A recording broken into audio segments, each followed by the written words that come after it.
Azərbaycan Respublikasının şəhid ailələri, əlilləri və müharibə veteranlarının hüquqi müdafiəsi İctimai Birliyinin Sumqayıt şəhər şöbəsinin təşkilatçılığı ilə Novruz bayramına həsr olunan tədbir keçirilib. Əvvəlcə tədbir iştirakçıları Şəhidlər Xiyabanında şəhid məzarları üzərinə gül düzüb, xatirələrini ehtiramla yad ediblər. Daha sonra bayram süfrəsi arxasında davam etdirilən tədbirdə çıxış edən İctimai Birliyin sədr müavini Tahir Məmmədov tədbirin əhəmiyyətindən danışdı. Qeyd olundu ki, ölkə rəhbərliyi tərəfindən imtiyazlı ailələrə xüsusi diqqət və qayğı göstərilir. Daha sonra çıxış edən Azərbaycan Respublikasının şəhid ailələri, əlilləri və müharibə veteranlarının hüquqi müdafiəsi İctimai Birliyinin Sumqayıt şəhər şöbəsinin sədri Qiyas Şahmuradov vurğuladı ki, dövlət tərəfindən şəhid ailələri və Qarabağ əhalilərinin həyat şəraitinin yaxşılaşdırılması üçün mütəmadi addımlar atılır.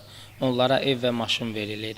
Azərbaycan bayrağı ordenli Sultan Bəndəliyev çıxışında Novruz bayramı münasibəti ilə hər kəsi təbrik etdi. Digər çıxış edənlər də bu kimi tədbirlərin tez-tez keçirilməsini arzu etdilər. Daha sonra İctimai Birliyin ictimai-siyasi həyatında fərqlənən bir qrup şəxsə fəxri fərman, diplom və təşəkkürnamələr təqdim olundu. Qarabağ, Çernobil, şəhid ailələrinə, ahıl, kimsəsiz, veteran və digər imtiyazlı 50 ailəyə bayram sovqatı paylanıldı. Tədbir konsert proqramı ilə davam etdirildi. Şəmistan Fikrətli, Emin Kamiloğlu, Dünya TV.